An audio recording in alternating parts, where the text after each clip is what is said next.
নতুন আলু দিয়ে ধনেপাতা দিয়ে বাঁচা মাছ রান্না করে নিলাম।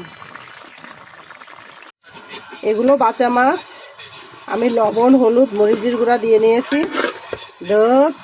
এবার মাখিয়ে নিচ্ছি। মাছগুলো ভাজতে দিয়ে দিলাম। মাছগুলো এই যে ভেজে নিলাম। একবারে গেল না, আবার দেবো ভাজতে। বাটা মাছটা ঝোল রান্না করব। এই যে ভাজা হচ্ছে, এখানে আলু কেটে নিয়েছি, এখানে পেঁয়াজ নিয়েছি, মনা আমাকে জ্বালাও না, আর এখানে একটু ধনেপাতা নিয়েছি। মাছটা ভাজি হয়ে গেলে রান্না শুরু করে দেব। জিরে দিয়েছি, এবার কালো জিরে দিয়ে দিলাম।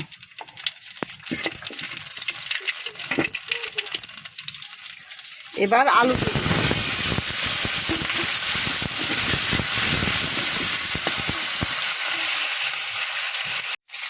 পেঁয়াজ দিয়ে দিলাম, হলুদ দিলাম, লবণ, হ্যাঁ এখানে ধনে পাতা দিলাম আর কাঁচামরিচ দিলাম, দিয়ে ভালো করে ভেজে নিচ্ছি।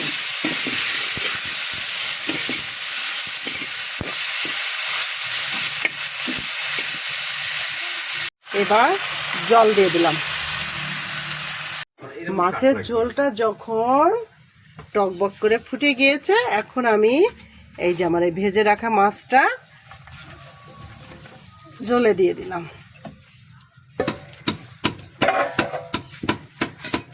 কাটতে কি করবি ওরকম কাটতে। মাছে এই যে মাছে কোনো বাটা মশলা দেয়া না তো, এই জন্য ঝোলটা গাঢ় করার জন্য একটু চালের গুঁড়া দিয়ে দিলাম। নতুন আলু দিয়ে ধনেপাতা দিয়ে বাঁচা মাছ রান্না করে নিলাম। এখানে ফুলকা আর আলু নিয়েছি, সেই সঙ্গে দিয়েছি পেঁয়াজ, লবণ, হলুদ আর মরিচের গুঁড়া দিয়ে ভাজি করে নেব। সিমটাও ভাজি করে নিলাম। আমাদের সিম নরম নরম খেতে পছন্দ করে ভাজিটা। ফুলকপিটা কেটে নিয়েছি, আর সেই সঙ্গে ফুলকপির ভিতর আলু দেব, আলুটাও কেটে নিয়েছি। খুব সুন্দর লাগছে।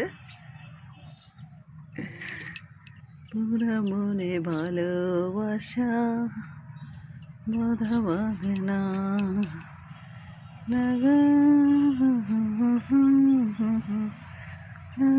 বুঝি না আমার ভাঙা খাতা পড়ে সে তা বুঝে না পুরা মনে।